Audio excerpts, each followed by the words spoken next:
What is up video guys? Jaden here again and welcome to another video. So for today's video guys, grabe, imagine mo more than a year na sa akin si Primo, itong Toyota Wigo ko na 2023. Natagalan ako mag-vlog din about it kasi medyo busy rin talaga. Meron akong bagong work sa school.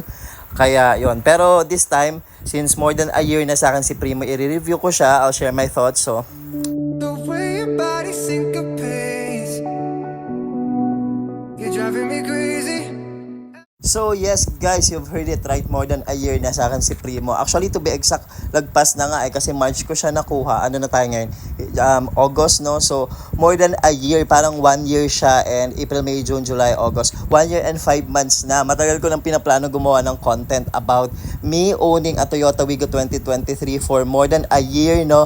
Ngayon lang ako nagka-time, yes. So i-share ko lang yung thoughts ko sa inyo kasi syempre nung gumagawa ako ng content about my Primo or my Toyota Wigo 2023, iba yun kasi very excited ako, first car ko siya, so I feel like yung mga perspective ko tsaka yung thoughts ko nagbago na rin siya, especially now that si Primo ko more than a year na siya sa akin, so parang it's a completely different experience, no, having Primo or driving Primo for more than a year and 5 months, no.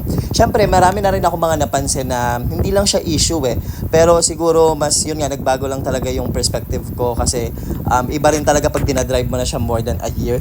Tapos, alam nyo naman na si Primo, hindi ko siya binayaran ng cash, no.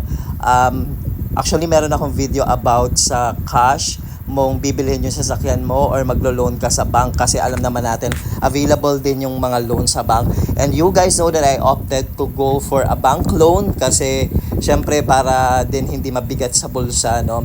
Pero yun, nagkaroon din ako ng bagong perspective about it, no. Gusto kong i-share sa inyo yan siguro after this video, I'll have two separate video. Yung una is about issues na napansin ko having Primo na more than a year ko na nga siyang dinadrive, no, 1 year and 5 months. That's for first. Second, siguro kung if you're planning, no, to buy a car, ano yung mas masasuggest ko now na magto 2 years na sa akin si Primo or itong Toyota Wigo ko, no. Pero sige, just to give you a glimpse, no, siguro in a nutshell, hindi naman ako nagsisisi na binili ko sa Toyota Wigo 2023. Nung una hindi ako nagsisi, pero nakita ko na si Toyota Wigo na 2024, especially now na ang dami ko talaga nakakita, no, sa mga kalsada pag nagda-drive. Ang ganda talaga ng Toyota Wigo 2024. So isa sa mga naisip ko lang na sana nag-antay ako para kahit papaano medyo malaki na Toyota Wigo yung dinadrive ko. Pero maganda rin kasi siya on the other hand na maliit lang siya kasi sabi ko nga sa inyo, dahil first time ako na driver, even yung wife ko, dinadrive rin niya kasi to si Primo. First time din niya mag-drive dito sa Philippines. Siyempre maganda na masanay kami sa maliit para talagang madali siyang isiksik, mga ganon. But eventually na-realize ko na akala ko kasi strength siya ng Toyota Wigo na maliit. Eventually, na-realize ko na pwede rin pala siya maging weakness, no? Pwede rin siya maging issue na maliit. Kasi sa kalsada, parang hindi talaga kami masyadong nakikita ng mga malalaking sasakyan. Kaya ang nagiging adjustment namin, pinapauna na lang namin lahat ng mga malalaking sasakyan para lang, alam mo yon, maging safe lang. Kasi hindi nga nila kami madalas makita. So, yun lang rin yung napansin ko na maganda siya kasi maliit if you're a first time driver, but at the same time, pangit siya kasi ang hirap sa kalsada, lagi ka nag-a-adjust, ganon. So, yun yung isa sa napansin ko. Pangalawa, yung sa gas, actually pag everyday mo nang ginagamit yung sasakyan mo, kahit Toyota Wigo pa yan, napansin ko na medyo malaki din yung gastos mo sa gas. Kasi yung 500 mo parang saglit lang yan tapos kailangan mo na naman magpagas. Isa pa, ito, ang dami rin ito yung una na nakita ko, no, na mahirap rin kasi talaga pag ang baba nung sasakyan mo. Yan, pag nasa parking, lalo dun sa mga matataas, no, yung aahon ka talaga, madalas ako magkaroon ng yung mga gas-gas. Although very minimal lang naman, very minor. Pero still, yan, mga gas-gas pa rin sila. Ito mga pinapakita ko, yan, thankfully, hindi pa naman talaga kami yung naa-aksidente or si Primo na-aksidente. Hindi pa naman siya ganon.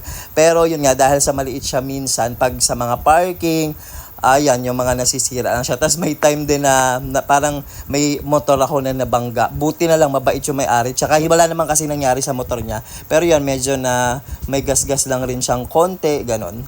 Yun, kaya napansin ko na iba pa rin pag medyo, di naman sobrang laki ng sasakyan, pero hindi lang siguro ganito kaliit kasi medyo prone din talaga siya sa, yung para mababangga ka pag nasa parking, pag-aahon ka, ganon. Kaya actually naisip ko na para mas okay din sana if I waited para sa like yung mga Vios ng Toyota.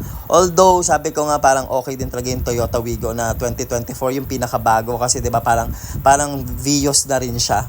Parang gano'n na rin yung niya, yung estilo niya. Although Wigo nga siya, but like for a first time car owner and for a first time driver, parang sobrang okay din naman talaga na may ganitong sasakyan. Pero siguro kung papipiliin ako like pag babalik ako sa time na yon, siguro either I would wait for another year or for a couple of months sa paglabas ng Toyota Wigo 2024, or I'll wait na medyo okay yung budget ko for Toyota Vios. Kasi napansin ko lang personal lang, hindi ko alam, baka hindi mag-agree din yung iba, pero medyo meron din kasi mga disadvantage kapag nasa kalsada ka tapos ganito kaliit na Toyota Wigo yung dinadrive mo. But other than that, I think like sobrang sulit naman rin to have a Toyota Wigo 2023.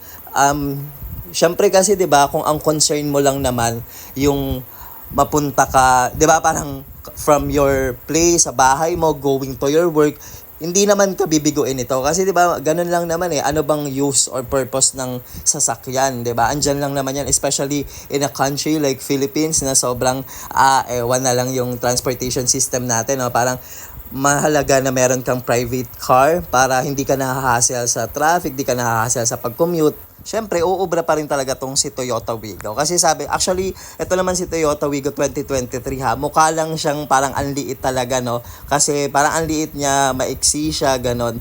Pero, in fairness naman, like, may time din na meron kaming mga sinasabay na estudyante sa school ko. Estudyante ko, parang 3 sila 4. Kaya naman itong Toyota Wigo na makipagsabayan sa mga Vios, Toyota Vios. Kasi maluwag naman din yung loob niya. Tsaka yung legroom niya, 'di ba, maganda rin talaga. Yung legroom niya kasi maluwag rin talaga kahit yung mga 6-footer naluluwagan . Pero siguro yung sa labas lang niya, maganda rin talaga kung medyo malaki siya. So, maganda yung ginawa ng Toyota in general na pinalaki nila yung Toyota Wigo. Kasi syempre, 'di ba, this is one of their best sellers na sasakyan kasi ito yung nila starting, 'di ba? Parang ito yung medyo kaya-kaya na ng mga middle class or kahit yung mga simpleng mga workers lang. Kaya maganda na pinaganda talaga nila. So yun nga, pag may chance lang ako, I might probably parang ibebenta ko to. Kaya lang kasi ang dami na nag-i-inquire, pero mahirap rin kasi pag hindi talaga kilala. Pero yun nga, ang plan ko is to really get the Toyota Wigo either 2024 or the 2025. Kasi syempre parang maganda pa rin na medyo mas malaki nga siya sa labas. So yun lang guys, actually these are basically my thoughts about me owning a Toyota Wigo 2023 for more than a year actually, and 5 months, 1 year and 5 months na siya, So going to 2 years na rin. Mag-share na lang ako ng thoughts ko siguro about sa mga issues na napansin ko.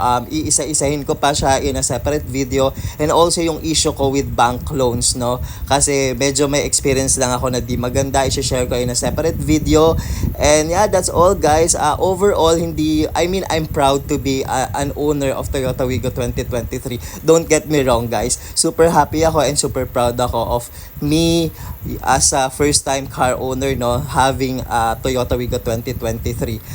Syempre di ba, parang as the months pass by, as the year passes by, marami rin ako mga realizations na, or siguro mas na lang, para mas lumalawak na rin kasi yung kaalaman ko as a driver and as an owner. Kaya mas gusto ko rin na mas magkaroon ng mas malaking sasakyan, yung mga sedan or mga Toyota Vios, or yun nga yung Toyota Wigo 2024. So that's actually basically my experience as an owner for more than a year and 5 months nga of Toyota Wigo 2023. Feel free to share your thoughts below, comment down, and again, kapag di pa po kayo nagsusubscribe, click that subscribe button, help me reach 20,000 subscribers. That's all guys, thank you so much for watching, bye for now.